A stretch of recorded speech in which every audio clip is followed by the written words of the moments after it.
জয় গুরু।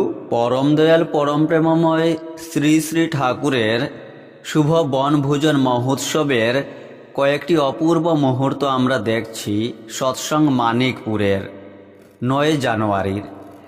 ইহকাল ও পরকালে ভালো থাকে কিসে?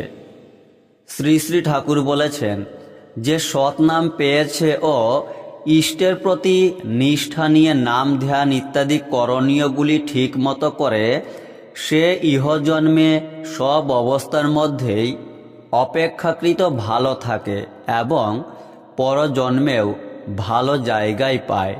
সিংজি শ্রী শ্রী ঠাকুরকে প্রশ্ন করলেন, একজন সৎসঙ্গী মরে কি হবে?